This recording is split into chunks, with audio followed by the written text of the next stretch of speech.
Everyone, आज हम करेंगे मैथ्स ओलंपियाड का ये sample paper. So let's get started. Question number 6. Complete the analogy. FH is related to DF, UY is related to dash. Okay, यहाँ पे हमें एक रिलेशन दी हुई है और हमको बताना है FH के लिए हमको दिया है DF, UY के लिए क्या आएगा वो हमें कैलकुलेट करके निकालना है. अब देखो F और D, इसमें सोचो क्या रिलेशन बन रहा है. F और D में जो रिलेशन बन रहा है ये 2 स्टेप बैकवर्ड जा रहा है क्योंकि E और D, DEF, ठीक है. अब H और F में देखो इसमें क्या रिलेशन बन रहा है, FGH. तो यहाँ HF में भी 2 स्टेप बैकवर्ड जा रहा है. अब सेम चीज़ हमको करनी पड़ेगी UY में. तो U से हमें 2 स्टेप पीछे जाना है, T और फिर आया S. अब इसी तरह से Y में भी 2 स्टेप पीछे जाओ, X और ये आया W. तो हमारा UV का रिलेटेड अल्फ़ाबेट बनेगा SW. Option A is the answer. Question number 7. If 3 means 4, 4 means 5, 5 means 6, 6 means 7, then which comes immediately after 4 in counting. Okay, यहाँ पे हमें देखो रोमन न्यूमरल दिए हैं और उनका मीनिंग दिया है.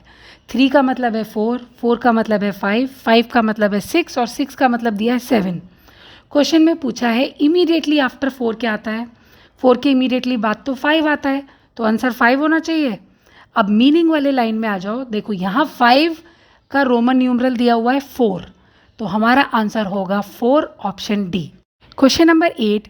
In the following question there is certain relationship between 2 given words on one side. Find the word on the other side so the second pair has the similar relationship with the first pair. यहाँ पे देखो giant का हमको दिया हुआ है dwarf और genius का हमको बताना है क्या होगा. जाइंट का मतलब होता है बहुत बड़ा और डॉर्फ का मतलब होता है छोटा, नाटा, बौना, जिसकी हाइट कम होती है. तो यानी कि ऑपोजिट कर दिया, जाइंट का ऑपोजिट हो गया dwarf.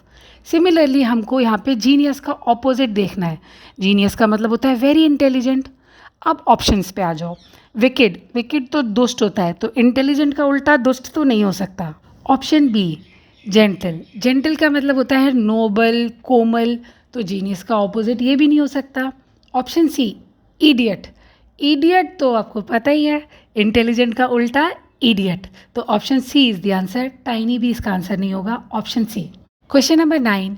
A day before tomorrow is Friday, then which day of the week was yesterday. यहाँ पे थोड़ी सी ट्रिक लगाई है इन्होंने. अ डे बिफोर टुमारो बोला है, तो टुमारो से एक दिन पहले, टुमारो से एक दिन पहले क्या होता है, टुडे होता है ना. तो day before tomorrow is Friday, इसका मतलब टुडे इज़ फ्राइडे, आज फ्राइडे है. तो और क्वेश्चन में पूछा है कि येस्टरडे क्या था. अगर आज फ्राइडे है तो कल क्या था, Thursday. Option B is the answer. Question number 10. Among 4 friends ABCD, A is taller than B, C is taller than A, B is not the shortest, which among them is the tallest. यहाँ पे हमें 4 friend दिए हैं ABCD. बोला है A is taller than B, तो हम इसको लिख सकते हैं A is greater than B क्योंकि टॉलर है उससे.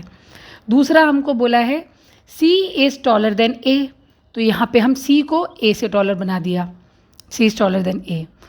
और तीसरी चीज़ हमको बोली है B is not the shortest, B सबसे छोटा नहीं है, B छोटा नहीं है सबसे, इसका मतलब D सबसे छोटा है. तो यहाँ पे हमने कर दिया D is the smallest one. और क्वेश्चन में पूछा है कि टॉलेस्ट कौन सा है, तो देख लो टॉलेस्ट है C और C है हमारा ऑप्शन डी. अब क्वेश्चन नंबर 11 ऑनवर्ड्स में आ जाएगा एवरीडे मैथमेटिक्स. 11 से 20 तक एवरीडे मैथमेटिक्स हम करेंगे अपने अगले वीडियो में. तब तक के लिए सब्सक्राइब. Bye bye.